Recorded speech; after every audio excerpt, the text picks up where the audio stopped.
Solo Leveling is like Demon Slayer. It is carried entirely by its animation. You cannot look at me dead in my eyes and tell me that self-insert leveling is better than One Piece. I haven't even finished One Piece. I'm not even close.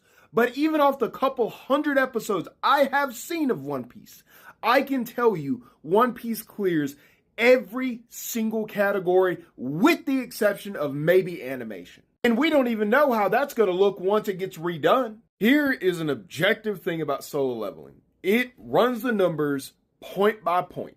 It does nothing story-wise that is special. Its side cast has aura, but that's about it. You got, of course, the marketable Beru. You got the GOAT Igris, who, let's be real, if we want to talk about the story, Son Jong-woo should have never cleared Igris. The only reason he won that fight was because the plot needed him to win. And if you actually watch the demon fights, whenever he goes to the demon castle and watches his health bar, it makes no sense whatsoever how he is surviving some of these attacks. And to think back in the Igris fight when he was like, man, if I take one hit, I'm done. That man got roller coastered through the whole fighting arena as Igris was playing with him. And you're telling me that he survived all those hits from a red named enemy and then he just gets a couple lucky shots on Igris, which equates to basically just a critical. And once we get into the story of Solo Leveling,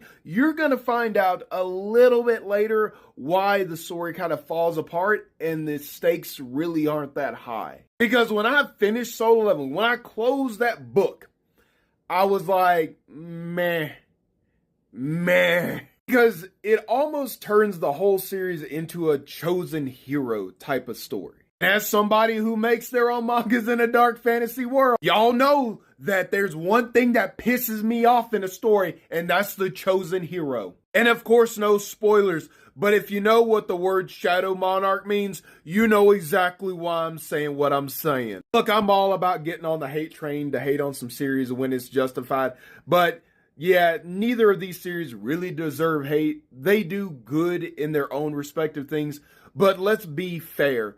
One Piece does a lot of things better story-wise than Solo Leveling could ever hope to do. There's a reason it's got a spin-off called Sister Leveling. But for all your One Piece haters and lovers out there, I do have an announcement. Starting next week, I'm going to read One Piece for the first time while Indy rereads the series again. So I'm going to let you know whether I think One Piece is a hot piece of trash or if